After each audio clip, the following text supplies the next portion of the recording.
Mata upu se fululima, o le tala ia Asaraia ma Iotama, tupu o Iuta, a toa ma mea na tutupu le malo Israelu. O le lua fulu ma le fitu o tausanga o Yeroboamo le tupu Israelu, na whai ei matupu Asaraia le atali o Amasia le tupu Iuta. O le se fulu ma le ono na tausanga na whai ei o ia matupu, e lima nga fulu ma le lua o tausanga na whai ei o ia matupu Yerusalema. O le ngofo i olona tina o ye kalia o le Yerusalema ia. E ia whaia le ami o tonu lumo Iova e tūsama mea umana whaia e Amasia lona tamaa. A ona le ifa ave se ina o mea mawalulunga. Na whai pea taulanga ele nuu. Ma whaamu mea manongi mea mawalulunga. Na taia fo ile tupu Iova. Wa avea ia ma le pela wa ola vai le aso na ia oti ai. Na fale e sea fo o ia. A ua pule i o tamale atali o le tupu le ainga. Wana wha masino tangata o le nuu. O toi o mea na whaia Asaraia. Ma mea umana ia whaia. E le itusia e le tusi o talaino fo i ngā tupu Iuta. Wata oto fo i Asaraia whaatasi mōna tamā. O la tu tanu fo i ate ia whaatasi mōna tamā. Ile a ai o tāwita. O na soloa ia ne ai leo lo nā tali i o i o tamai whai matupu. O le tolunga fulu ma le valu o tausanga o Asaraia le tupu Iuta. Na whai matupu sa kāria le atali o Yeroboamo. Ia Israelu i masina e ono i Samaria. Na ia whaia le ami o le anga i lumo Iova. Whaapei o na whaia o na tamā. Na le tea e se lava ia i anga sala Yeroboamo le atali o ne pata. O le na whaatupu le anga sala ia Israelu. O fōua fōi o ia e sa luma le antali o ia pese. Wana fasi ia te ia luma le nuu. O fasi oti fōi ia te ia. Wana whaia ile o ia matupu e su ia o ia. O toi o mea na whaia e sa kāria, whaauta. Ua tūsia ile tūsi o tala ino fua i ngā tupu o Israelu. La fionga lea Iova na tūlei atu ia ie ua whape atu. E no no fōu antali ile no fuali o Israelu ile o. Ile whāo au ngā tangata na whape lava o na taunuu. O le tolunga fulu ma le iwo tausanga o usia le tupu Iuta na whaia i matupu saluma le antali o ia pese. O le masina atoa fo ina whaia o ia matupu Samaria. A wana alua ema na ema le antali o Katina i Tiresa. Wo i Samaria. Ua fasi ia saluma le antali o ia pese Samaria. O fasi oti ia te ia. O na whaia ile o ia matupu ua suia i o ia. O toi o mea na whaia e saluma. Atoa ma le fōunga na ia fōuai. Whauta. Ua tūsia ile tūsi o tala inofua i ngā tupu Israelu. Na fasi ile mana ema o ti pesa, ma i lato umasai ai. Ma ona nu e amata i ti resa. A wana lato ule tatala pui pui i ante ia. Wa ia fasi ai, wa ia fati au, i fafine toto umasai ai.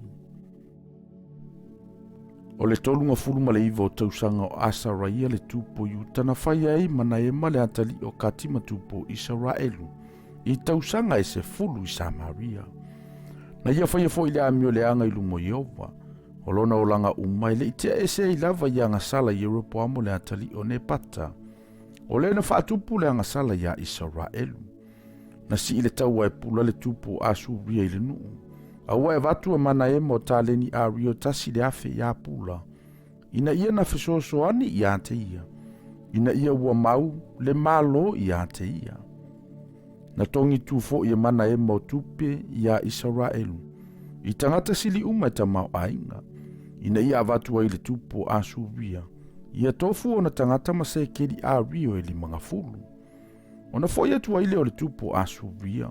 Ua le to e nofo ai le nuu. O toi o mea na whaia e mana ema, ma mea umana ia whaia.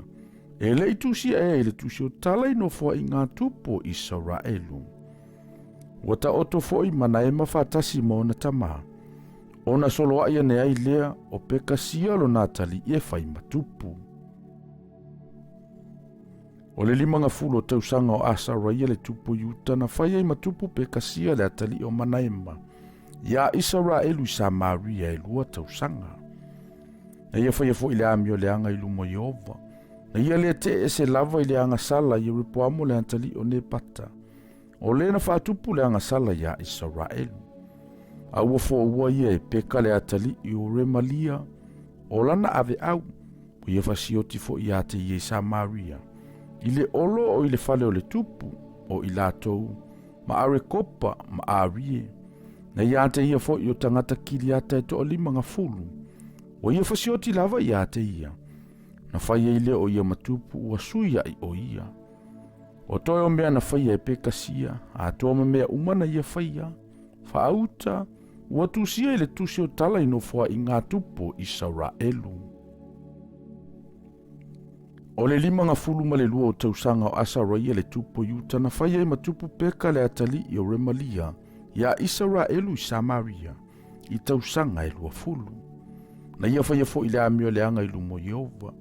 Na ia le te e se lava i anga sala i Rehoboamo le atali i o ne pata.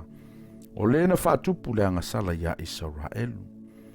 O le nofo a inga peka le tupu Israelu na sawai tikila pi lesa le tupu Asuria.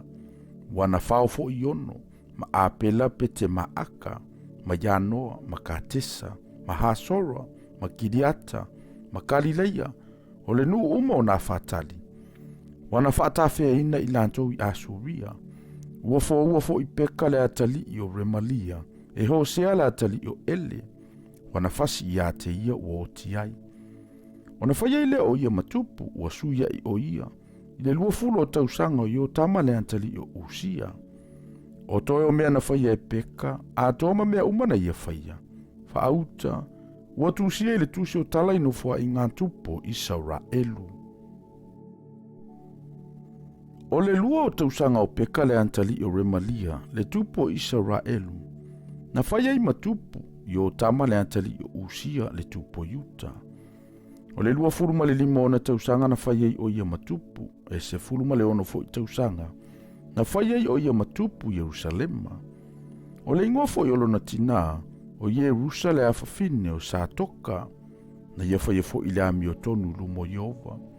Na ia whaia tusa ma mea uma na whaia Usia lo na tama. Na ona le ave ese ina mea maululunga. Na whai pia taulanga ile nu ma whaamu mea manongi mea maululunga. O whaia ia le whaitoto au pito i lunga o le whalo Jehova. O toi o mea na whaia i o tama, a toma mea uma na ia whaia. E le tusia e le tusi o tala ino fua i ngā tupo Yuta. O na po ia na amata i Jehova, o na awina mai o resina le tupo Suria. A toma peka le antalii o Remalia e si itaua ia Yuta.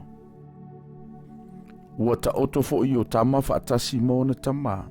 Ua tanu mia fo i whaatasi mo na tama ili ai o ta vitalo na tama. O na solo ia ne ai leo asa lo na tali e whai matupu.